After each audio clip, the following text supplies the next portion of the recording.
자, 아플 때 예민하면은 얘들이 앙앙 울다가 결국은 공격적으로 변할 수도 있어요. 네. 자, 고양이는 이 소리에 아주 예민하니까 조용하게 해주셔야 되겠죠. 시끄러운 청소기 소리. 웬만하면 얘들이 자고 있거나 쉬는 시간에는 안 하셔도, 안 하시는 게 좋겠어요. 근데 굳이 쉬고 자고 있는 시간대에 이 청소기를 돌리거나 설거지를 하거나 집안 청소를 하시는 분들이 계시는데, 얘들도 살아있는 하나의 개체 아니겠습니까? 예, 고양이도 묘죠, 묘격, 인격, 묘격이 있습니다. 강아지는 경격이 있고 얘들도 격이 있어요. 그래서 우리도 얘들을 살아있는 생명체로 충분히 뭐랄까 배려를 해줘야 된다고 저는 판단하거든요. 자고 계실 때는 웬만하면 좀 이렇게 시끄럽게 이런 것들 외부인 방문이라든가 TV 소리, 휴대폰 소리 이런 거 조금 조심하시면 좋겠어요. 뭐 게임을 하더라도 휴대폰 소리를 좀 낮춰서 하시거나 이런 거 좀 주의해 주시면 좋겠습니다. 자, 그리고 울 때는 항상 이 울음 소리나 패턴 이런 행동들을 여러분들이 좀 기록을 하세요. 기록을 간단하게라도 메모를 좀 해놓으셔야 됩니다. 배변을 제대로 하는지, 배뇨는 제대로 하는지, 잘 먹는지 이걸 항상 기록을 하셔야 돼요. 해놓으셨다가 나중에 병원에 가서 담당 선생님께 이 자료를 보여주시거나 아니면 저희처럼 행동 전문가에게 요 자료들을 정보를 좀 제공해 주시면은 더 정확하고 구체적인 상담을 받을 수 있겠죠. 이런 아무 어떤 이런 자료 없이 그냥 받는 것은 사실 좀 위험해요.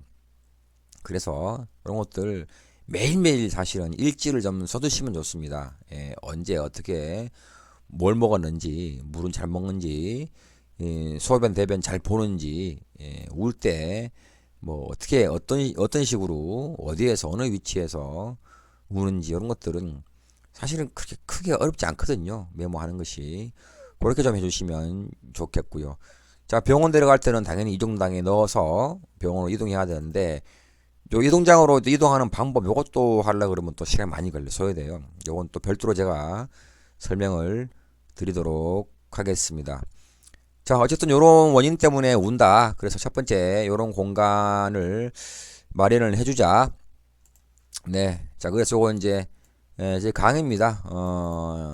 실질적인 원인별 맞춤 해결책입니다. 네, 요거 한번 저희들이 살펴보도록 하겠습니다.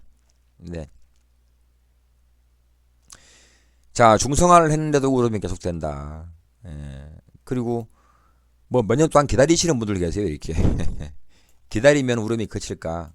그럼 좋겠지만은 기다려도 울음이 안 그치는 경우도 있어요. 네. 이런 경우는 뭐 정말 최악이죠. 그래서 너무 오랫동안 이 문제를 방치하지 마시길 바랍니다. 해결 안 되면은 어떤 식으로든 문제를 해결하기 위해서 수소문을 하셔가지고 도움을 받으시기를 바랍니다. 네. 중성화 끝났는데도 우는 고양이들이 있어요. 그래서 이런 부분도 제가 한번 지금 잠깐 설명을 드릴게요. 중성화 끝나도 몇 개월에서 2년 지났는데 계속 왜 우나요? 네. 뭐 정확한 원인은 사실 알 수가 없죠. 네, 그죠? 그래서 정확한 원인을 알 수 없지만은 습관화되었을 가능성이 좀 큽니다. 물론 중성화 끝나고 몇 개월, 뭐 1개월, 2개월, 3개월, 뭐 길게 6개월까지는 우는 경우 있습니다. 왜냐면은 이 수술이 끝났다고 해서 바로 얘들이 기계가 아니잖아요. 그죠? 그래서 실제로 얘들의 호르몬 변화가 있고 신체적 변화가 있고 또 집안 환경에 적응하기 위해서는 시간이 몇 개월 소요됩니다. 근데 그럼에도 불구하고 뭐 1년, 2년 이렇게 오랜 시간 동안 장기간 동안 운다 그러면 이거는 문제가 있는 거지. 그죠? 네.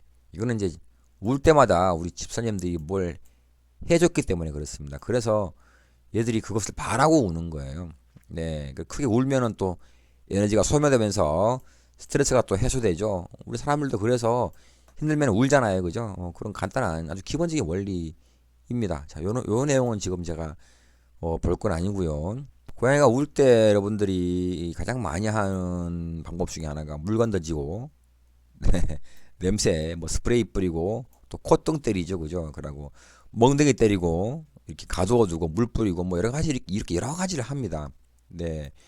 이 2번, 7번 한다고 해서 얘들이 울음이 이렇게 줄지는 않습니다. 물론 뭐 운 좋게 줄어드는 경우도 있어요. 하지만 다른 문제가 생기겠죠. 왜냐면 근본적인 문제를 해결한 게 아니기 때문에 이러면은 다른 문제가 생길 가능성이 매우 큽니다. 이렇게 그래서 이렇게 우리가 해결하는 건 아닙니다. 가장 많이 하는 방법이 바로 이거죠. 소리 지르기. 울 때마다 여러분들이 소리를 지르고 뭐 만져주고 놀아주고 이렇게 하는데 어때요? 뭐 행동이 좋아지던가요?